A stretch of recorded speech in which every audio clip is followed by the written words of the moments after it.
The Science Museum on Saturday morning was a wall of noise, a churn of small bodies and echoing laughter under the high glass ceiling, and Lucas Bennett stood just inside the entrance, holding his daughter's hand a little tighter than he needed to, the way he always did in crowds.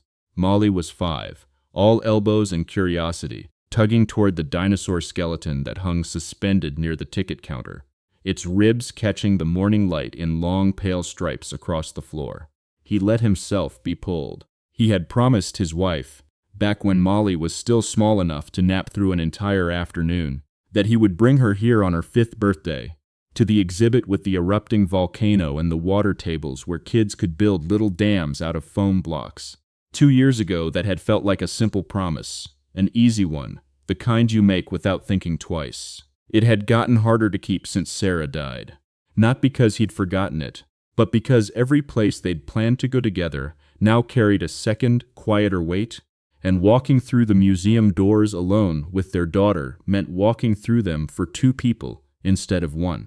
He worked as a building maintenance supervisor for a mid-size property management company, the kind of job that kept him in coveralls and steel-toed boots most days, checking boiler pressure and replacing ballasts in fluorescent lights that nobody else noticed until they flickered. It was steady work. It let him pick Molly up from daycare by 5:30 most days, which mattered more to him than any title ever had. Before that, in another life that felt increasingly like it belonged to someone else, he had spent 9 years as a lead structural engineer at a firm that built commercial towers, and he had walked away from it, quietly, without much explanation, in the same terrible year that Sarah's illness had taken over everything. Nobody at his current job knew that. He preferred it that way. Explanations invited questions, and questions invited a version of pity he had never learned how to sit through gracefully. Molly pulled him toward the volcano exhibit first, her sneakers squeaking against the polished floor, and he crouched beside her at the safety rail, while a museum employee in a green vest counted down before triggering the eruption, a plume of white vapor and orange light rising with a satisfying hiss that made half the children in the crowd shriek with delight. Molly clapped both hands over her mouth and turned to him with her eyes wide, and for a moment he forgot the noise around them entirely, forgot the low hum of dread he still carried into any place, crowded with families, that looked whole in a way his no longer quite did. Across the room, near the gravity well exhibit, where a marble spiraled slowly downward around a funnel-shaped track, Rachel Monroe was crouched with far less composure than she was used to showing anyone, trying to explain centripetal force to a 7-year-old who had already lost interest and was instead attempting to climb the exhibit's support post. Rachel was the CEO of Halden Structural Group, a company whose name appeared on the side of 3 different downtown towers, and she had spent the better part of the last decade learning to walk into boardrooms the way other people walked into their own kitchens, without hesitation, without doubt. None of that prepared her for a Saturday alone with her nephew Theo, whom she had offered to take for the day, so her sister could finally get some rest after 2 sleepless weeks with a newborn. Rachel loved Theo fiercely and had absolutely no idea what she was doing.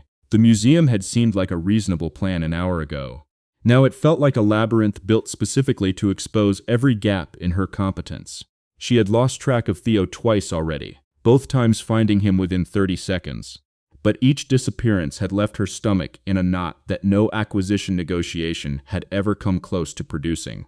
She was dressed for the day the only way she knew how, in a cream sweater and dark jeans, hair pulled back, and she was aware, distantly, that she looked out of place among the parents in team hoodies and stroller convoys, though nobody here had any reason to recognize her from a boardroom.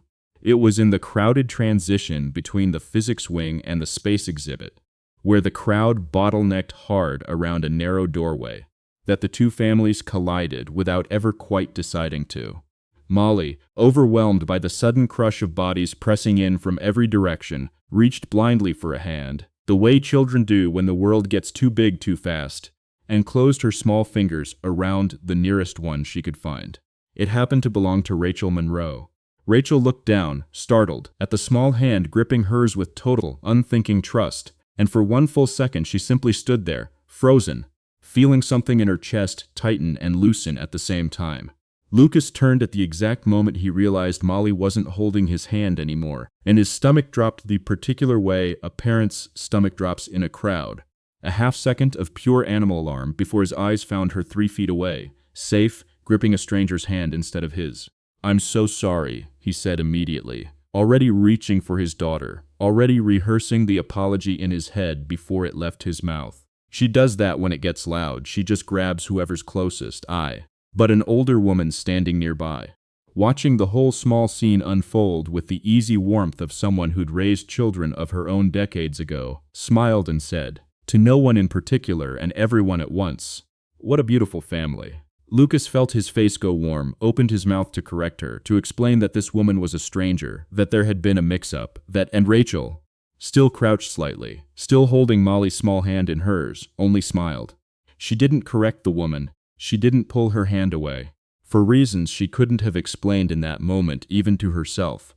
Being mistaken for something she wasn't didn't sting the way she expected it to. It felt strangely like being handed something warm to hold on to.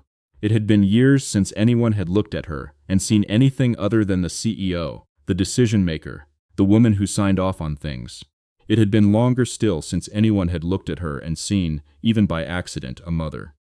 "It's all right," she said to Lucas, straightening up, gently guiding Molly's hand back toward her father's. "No harm done. She just wanted somewhere to hold on." Molly looked between the two adults with the frank, unbothered curiosity of a 5-year-old who had already moved on to wondering whether the gravity well marble would ever stop spinning, and asked, "Is that your little boy?"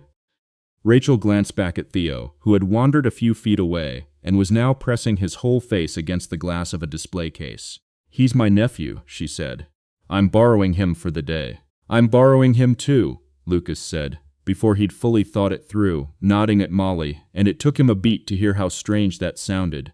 And Rachel laughed, actually laughed, a short, surprised sound that seemed to catch her as much as it caught him. "I meant she's mine," he corrected, feeling the tips of his ears go warm. "Full time, not borrowed." "I got that," Rachel said, still smiling. It was a good line, though. There was a small, unhurried pause between them then, the kind that happens when two strangers realize a conversation could end easily and simply, and neither of them moves to end it. Theo tugged at Rachel's sleeve, asking if they could go see the planetarium show, and Molly asked Lucas the same thing in almost the same breath, and it was Rachel, not Lucas, who suggested lightly that the four of them might as well go together, since apparently they were already a beautiful family, according to at least one stranger in this building. Lucas laughed at that, really laughed, for the first time that day, and something in his chest loosened slightly, the way a knot loosens when you stop pulling against it. He didn't know yet that this woman crouched beside his daughter, wearing an ordinary sweater in an ordinary museum, ran a company whose logo he had once, in another life, helped put on the side of a building. He only knew that Molly had stopped fidgeting, that Theo had stopped looking anxious, and that for 20 unplanned minutes in a crowded planetarium dome, watching a projected sky wheel slowly overhead, he had felt something close to peace for the first time in longer than he wanted to admit. Neither of them said much as the show ended and the lights came up.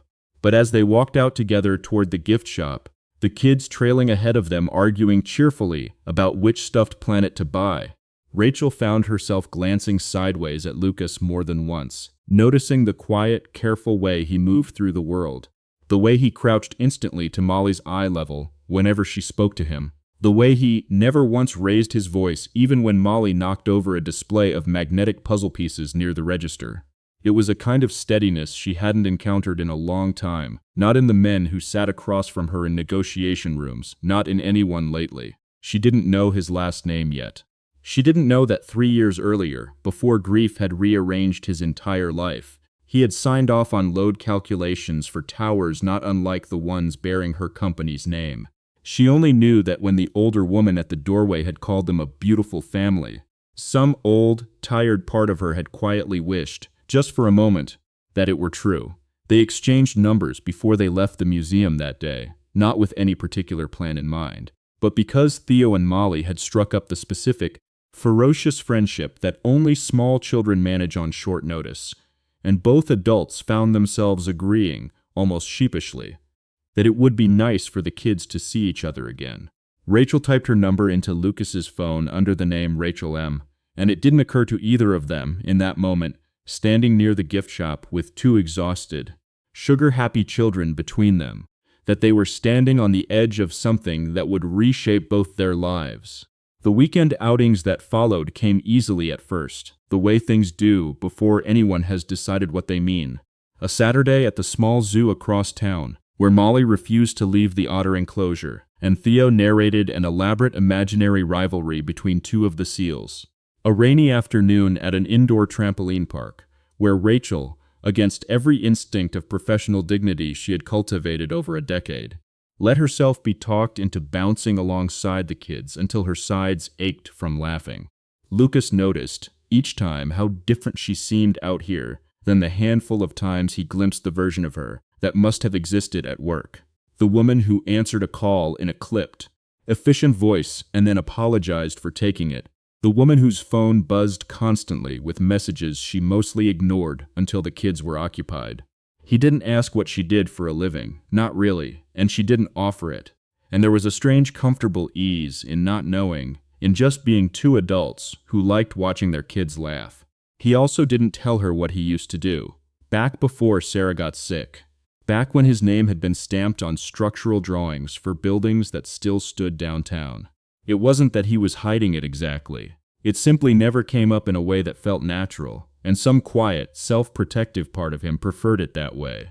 He had learned, in the 2 years since Sarah died, that people treated him differently once they learned about the engineering career he'd abandoned, that their sympathy shifted into something closer to a question mark, as if his current life were a temporary detour, rather than the one he had deliberately chosen, so he could be home for bath, time and bedtime stories, instead of late-night deadline crunches. He had made that choice with his eyes open. He didn't need anyone, even someone as easy to talk to as Rachel Monroe, treating it like a tragedy. Rachel, for her part, was navigating her own quiet unraveling, though it had nothing to do with grief and everything to do with pressure. Halden Structural Group was 3 weeks from finalizing the largest contract in the company's history, a mixed-use development downtown worth just under $240 million, one that would secure the company's next decade and, not incidentally, silence the board members who had spent the last 18 months quietly questioning whether she was the right person to lead the firm through its next phase of growth. The project's lead structural consultant, a polished, well-connected engineer named Derek Holloway, had assured her repeatedly that the load calculations on the tower's east wing were sound, that the modifications the client had requested late in the process wouldn't compromise anything structurally significant. Derek had a gift for saying complicated things in simple, confident sentences, the kind that made boardrooms nod along without asking follow-up questions, and Rachel, stretched thin across a dozen other fires that quarter, had trusted him the way you trust someone whose competence has never once been questioned in front of you. It was on an ordinary Tuesday, weeks into the growing friendship between the two families, that everything cracked open at once, in the worst possible way, in front of the worst possible audience. The independent third-party review, required before final permits could be issued, flagged a discrepancy in the East Wing's load-bearing calculations, a discrepancy that, if left uncorrected, could have resulted in serious structural failure under full occupancy loads. It was caught in time. Nobody was hurt. But the client, a notoriously risk-averse institutional investor, convened an emergency call with the full executive team, and Rachel found herself standing in a glass-walled conference room at 7 in the morning, watching Derek Holloway explain, smoothly and without a single stammer, that the discrepancy had originated from outdated data provided during an earlier phase of consulting, data that, as it happened, could be traced back to a since-departed engineer named Lucas Bennett. Rachel felt the name land somewhere behind her ribs before her mind had even fully processed it. Bennett. It couldn't be the same one. It was a common enough last name. But something in her chest went very still all the same. He left the firm on bad terms, Derek said smoothly. To the room, to the client, to Rachel. Frankly, some of us always had concerns about the rigor of his work near the end there. Personal issues, apparently. It happens. I've been quietly recalculating everything downstream of his original figures for the past 2 weeks, which is, candidly, why we're only catching this now instead of months ago. Nobody in that room, Rachel included, had any way of knowing that Lucas Bennett had left the firm 3 years earlier under circumstances that had nothing to do with the rigor of his work, and everything to do with a decision made hastily and wrongly by people who no longer worked there in the chaotic weeks surrounding his wife's diagnosis. Nobody knew that the actual outdated data Derek was pointing to had been substituted into the project files 11 months after Lucas's departure, in a changelog that, if anyone cared to look closely enough, carried Derek Holloway's own login credentials. Rachel didn't make the connection to Lucas that morning, not the way it would eventually connect. She only knew that the name troubled her in a way she couldn't name, and that watching the room accept Derek's smooth explanation, without pushback, made something in her deeply uneasy, though she couldn't yet say why. She authorized the emergency correction. She authorized damage control language for the client. She did what a CEO under pressure is trained to do, and she told herself, that night, driving home in the dark, that it had been handled correctly. It was 3 days later, picking Molly and Theo up together from an afternoon at the community pool, that she watched Lucas kneel down to towel off his daughter's hair, patient and unhurried despite the late hour, despite the visible exhaustion in his shoulders from a full week of work, and she asked him, almost without deciding to, what he used to do before maintenance work. Lucas went quiet for a moment, wringing water from the hem of his shirt, and said only, structural engineering. Long time ago now. Which firm? Rachel asked, keeping her voice as light as she could manage, though something cold had already begun tightening in her stomach. Halden, he said. Small world, huh? I heard you work in construction, too. He didn't know, in that moment, that he was speaking to the CEO of the company that had erased his name from a project he'd spent 2 years of his life on. He didn't know that the woman crouched across from him at the pool's edge, drying her nephew's hair, the same way he was drying his daughter's, had spent the last 3 days quietly haunted by his last name, without knowing his face belonged to it. And Rachel, watching him now with a slow, sickening certainty rising in her chest, understood with sudden, complete clarity exactly whose reputation had just been sacrificed in a glass conference room to protect a $240 million contract and one very charming liar. She smiled at him anyway, because Molly was watching, because Theo was tugging at her sleeve asking for a snack, because there was no way to say any of what she was thinking out loud in a crowded pool deck on a Tuesday evening. But that night, once both kids were finally asleep and the apartment had gone quiet around her, Rachel Monroe sat alone at her kitchen table with her laptop open to the project's changelogs, and began for the first time to actually look. The deeper Rachel dug, the less she slept. She told herself at first that she was simply doing her job, exercising the kind of diligence any responsible executive owed a $240 million contract. But by the third night of quietly cross-referencing time-stamped file access records, after Theo had gone home and the apartment had settled into silence, she knew she was doing something else entirely. She was trying to find out whether she had let an innocent man's name get sacrificed to protect a liability problem, and whether that innocent man happened to be spending his Saturdays teaching her nephew how to skip stones. The access logs told a story that made her stomach turn every time she looked at them.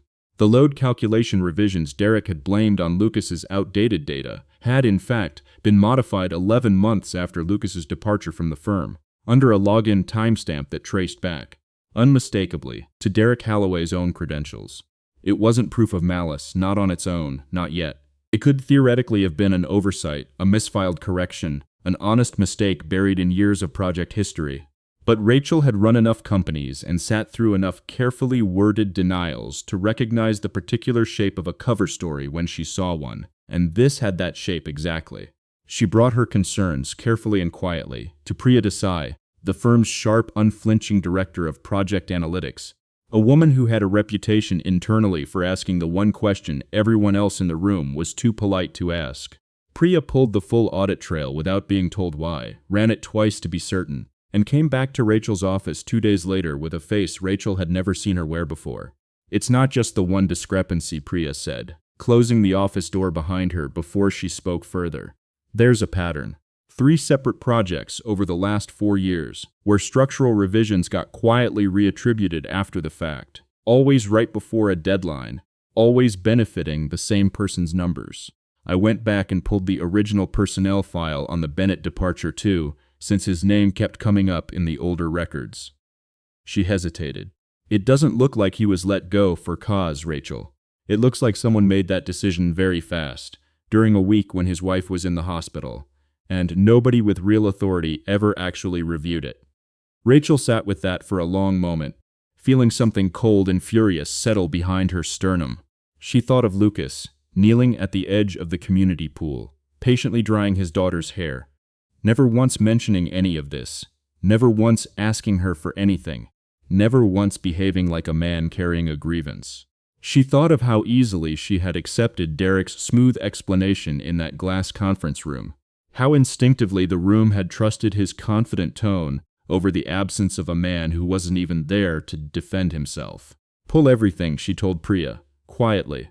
I want it airtight before anyone else sees it.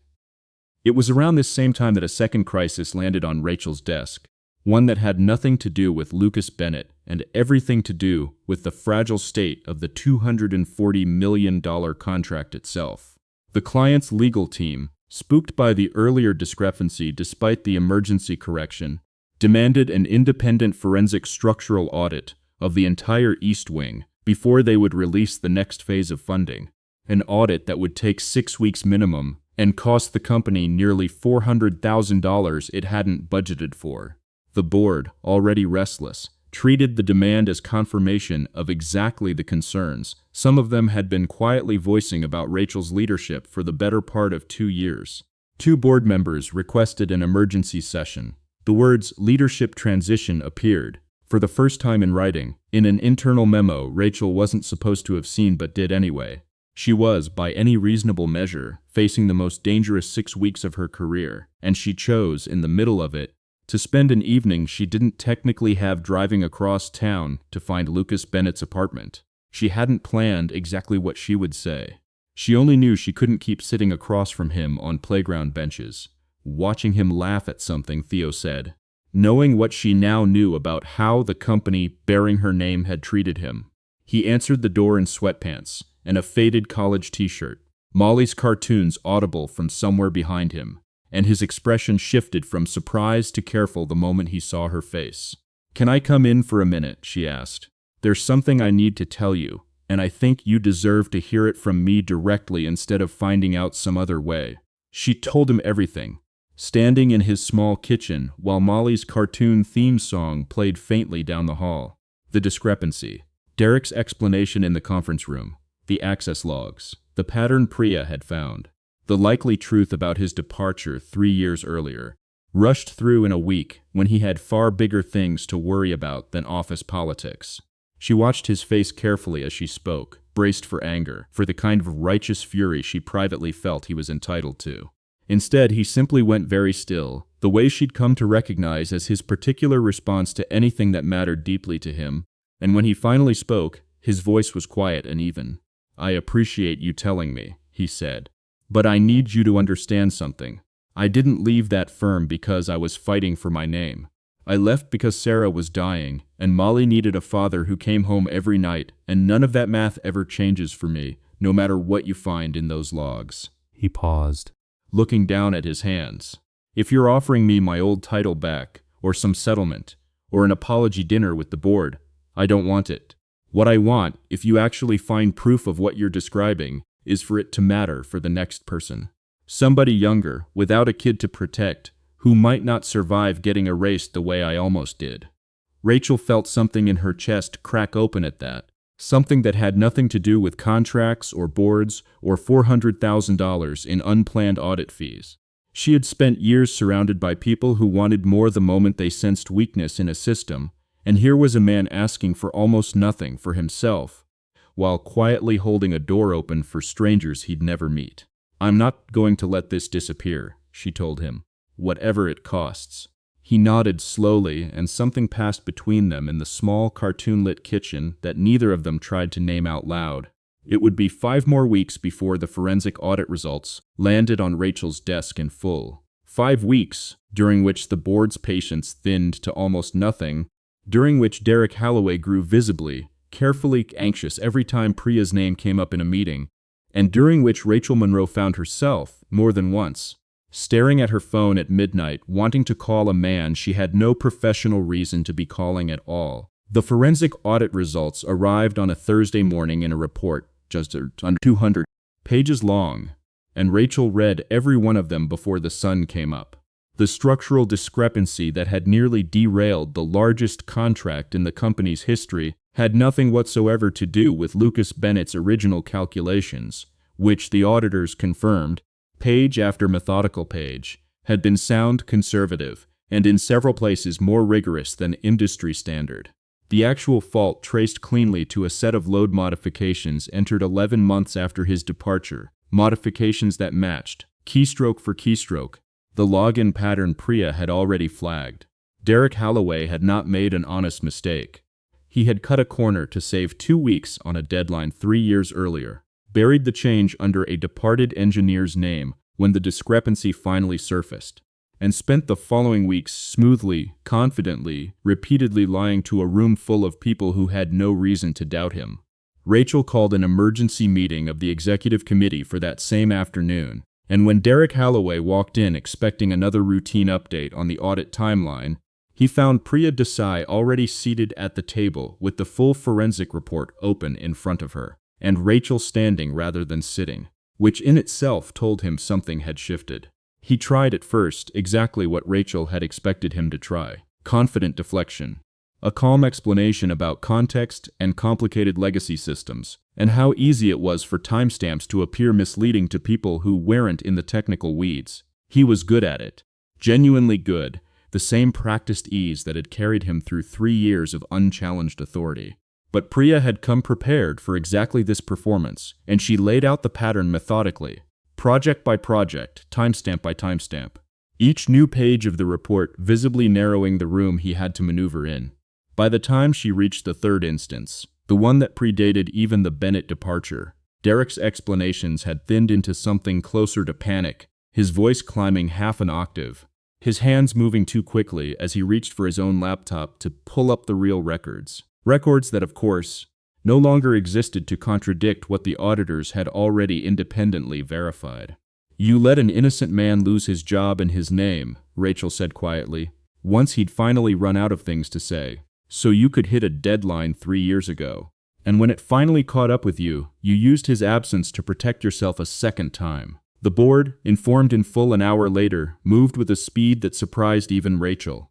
Derek Holloway was terminated that same evening, his access revoked before he'd even cleared his desk, and the 2 board members, who had been quietly circling leadership transition language, found themselves instead drafting a formal statement praising Rachel's diligence in uncovering a serious integrity failure before it became a far more costly one. The $400,000 audit that had nearly cost her the company's confidence had, in the space of one afternoon, become the thing that saved both the contract and her position within it.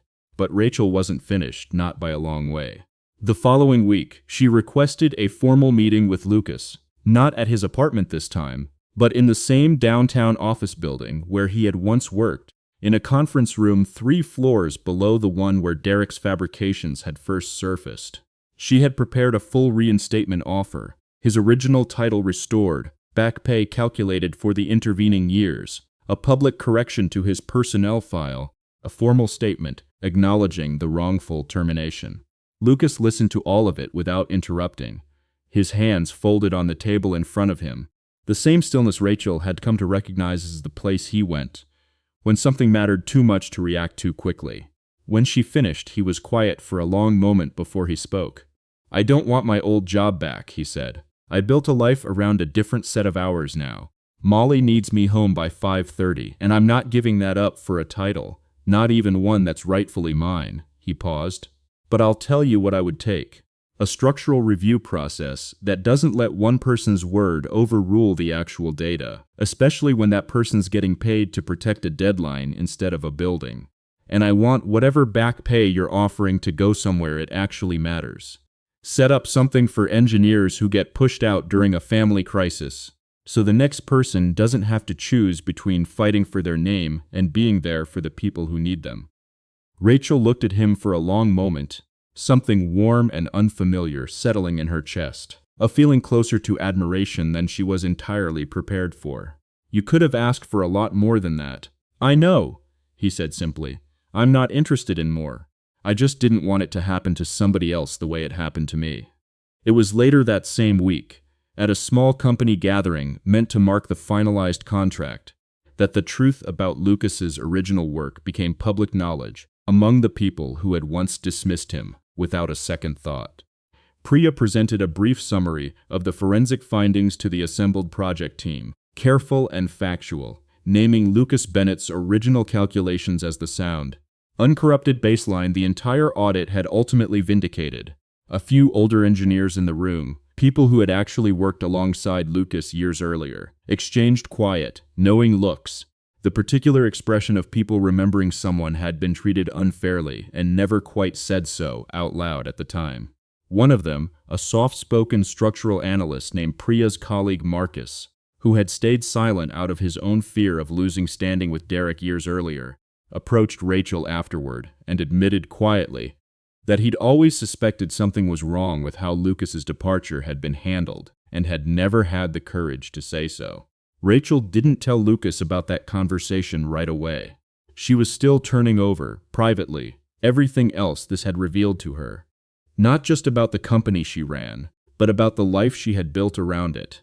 A life so tightly organized around proving herself capable that she had somehow arrived at 41 years old, with almost no room left in it for anything as unguarded as what she felt. Increasingly, whenever Lucas Bennett looked at her across a playground bench.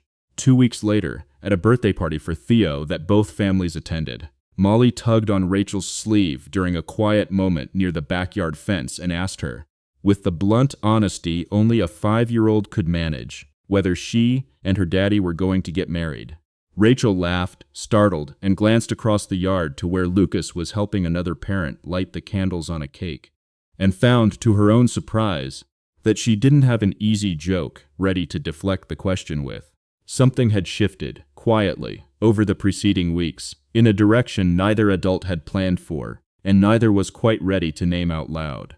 That uncertainty would not last much longer. The company's annual gathering, held that year in the same glass-walled lobby where the tower's Halden structural group had built, cast long afternoon shadows across the floor, was the setting Rachel chose deliberately for what she needed to do next. She could have handled it quietly, the way she'd offered to at first. A corrected file, a private apology, a settlement that never needed to see daylight.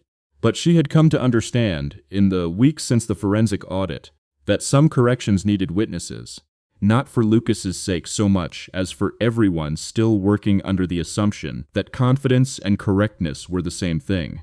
She stood at the front of the gathered staff, easily 200 people, engineers and analysts, and support teams who had built careers inside a company that had, 3 years earlier, quietly erased a man's name over a mistake he never made, and she told them the truth, plainly and without softening it. She named Derek Holloway's fabrication. She named the pattern Priya had uncovered. And she named Lucas Bennett, standing near the back of the room in a borrowed blazer that didn't quite fit him, as the engineer whose original work had been sound all along, whose name deserved to be spoken with respect instead of buried in a file nobody bothered to open. The applause that followed wasn't loud or theatrical. It was steady, sustained, the kind that comes from a room full of people quietly recalculating what they thought they knew. Marcus, the analyst who had stayed silent years earlier, was one of the first to clap, and one of the last to stop. Afterward, in the quieter space near the elevators, Rachel offered Lucas, one final time, the formal reinstatement package sitting untouched in her office. He shook his head, the same gentle, unhurried refusal she'd come to expect from him. "I told you what I wanted," he said. "The fund for engineers in crisis. That's the thing that matters." "It's already being drafted," Rachel said. "The Bennett Continuity Fund.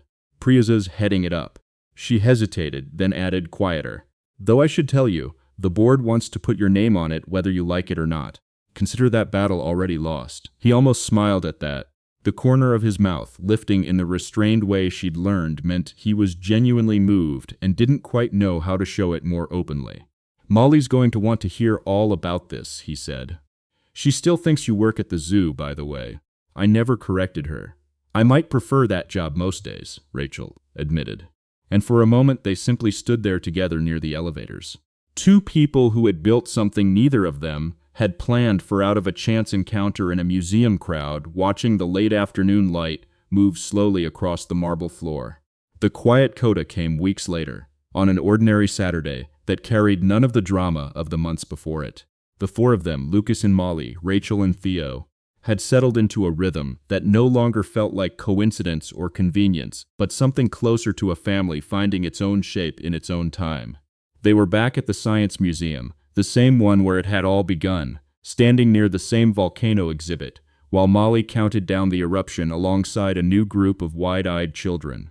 Theo, older now by a season, had graduated to explaining the exhibit to Molly with the confident, slightly exaggerated authority of a boy who'd been there once before. Rachel felt Lucas's hand find hers, unhurried, the same steadiness she'd first noticed the day he'd crouched beside his daughter with a stranger's patience. Neither of them said anything about it. They didn't need to. An older woman standing nearby, watching the two families together, the volcano hissing white vapor into the air above them, smiled and said, without a hint of doubt this time, "What a beautiful family." Neither Lucas nor Rachel corrected her. There was nothing left to correct. Somewhere in all of us is a version of Lucas Bennett, quietly doing the work, caring more than anyone around us realizes, never once asking to be seen for it. And somewhere in all of us, too, is a version of Rachel, capable of getting so busy proving ourselves that we almost miss the people worth truly seeing, until something, or someone, finally makes us stop and look. This story was never really about a boardroom or a contract. It was about what happens when someone finally chooses to look past a job title, or a coverall, or a closed office door, and see the person standing there in full. Is there someone in your own life who reminds you of Lucas? Someone steady and overlooked, who never made a fuss even when they had every right to? We'd love to hear about them.